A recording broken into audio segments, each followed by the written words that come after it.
வணக்கம். இப்பதிவினை முதற்தடவை பார்ப்பவர்கள் அல்லது ஏற்கனவே பார்க்கத் தவறியவர்கள் சப்ஸ்கிரைப் பண்ணி பார்க்கும்படி தயவுடன் கேட்டுக்கொள்ளுகிறேன். பாரம்பரியமும் அறிவியலும். சூரியன் மிகத் துல்லியமாக கிழக்கில் உதிக்கும் நாள்தான் சித்திரை ஒன்று. எனவேதான் தமிழர்கள் சித்திரை ஒன்றை புத்தாண்டாக கொண்டாடினர். பல ஆயிரம் ஆண்டுகளுக்கு முன்பே தமிழன் துல்லியமாக கணித்து கூறிய வானியல் சாஸ்திரம், இந்து சமயம் சொல்லிக் கொடுத்த வைத்த நமக்கு தெரியாத உண்மைகள்.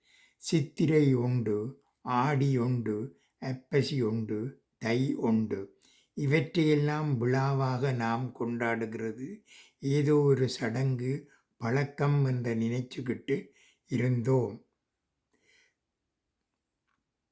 நம் முன்னோர்கள் இதுக்கு பின்னாடி மிக பெரிய அறிவியலை வச்சிருக்கிறார்கள் என்றது தெரியுமா? சூரியன் உதிக்கும் திசை கிழக்கு என்று சிறு பிள்ளைகளுக்கு சொல்லித் தருகிறோம்.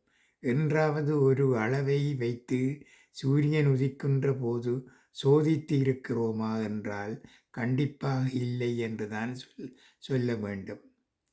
வெள்ளையர்கள் நம் அறிவியலை அழித்துவிட்டு ஒரு முட்டாள்தனமான கல்வியை புகுத்திவிட்டனர் என்பதற்கு இதுவும் ஒரு சான்று. ஆம், சூரியன் ஒரு குறிப்பிட்ட நாளில் மட்டுமே சரியாக கிழக்கில் உதிக்கும்.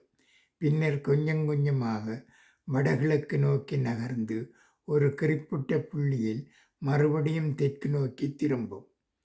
அதன்பின் மறுபடியும் ஒரு நாள் கிழக்கே உதிக்கும். அப்புறம் தென்கிழக்கு நோக்கி நகரும். இப்படி சரியாக கிழக்கில் ஆரம்பித்து வடகிழக்கு தென்கிழக்கென்று போய் மறுபடியும் கிழக்குக்கு வர ஆகிற நேரம் சரியாக ஒரு வருடம். சரி, இதுக்கும் தமிழ் மாதத்திற்கும் என்ன சம்பந்தம்? சூரியன் தன் பயணத்தை கிழக்கில் ஆரம்பிக்கும் நாள் சித்திரை உண்டு, தமிழ் உண்டு, புத்தாண்டு. அப்புறம் சரியாக வடகிழக்கு புள்ளி தாண்டி ஆடி ஒன்று, ஆடிப்பிறப்பு. மறுபடியும் கிழக்குக்கு வரும்போது ஐப்பசி ஒன்று, தீபாவளி. மீண்டும் சரியாக தென்கிழக்கு, இப்போது தை ஒன்று, பொங்கல். இந்த வானியல் மாற்றங்களையும் அதனை சார்ந்த பருவ கால மாற்றங்களையும் நன்கு உணர்ந்து இருந்து நம் முன்னோர்கள் இவற்றை அனைவருக்கும் அறியும் வகையில் தான் திருவிழாவாக கொண்டாடினார்கள். சித்திரை புத்தாண்டு, ஆடி ஆடிப்பிறப்பு, ஐப்பசி தீபாவளி, தை பொங்கல். இது நமது அடுத்த தலைமுறைக்கு நமது பாரம்பரியத்தை வெறும் சடங்காக மட்டுமல்லாமல் அதில் மறைந்துள்ள அறிவியலையும் கொண்டு சேர்ப்போம். நன்றி, வணக்கம்.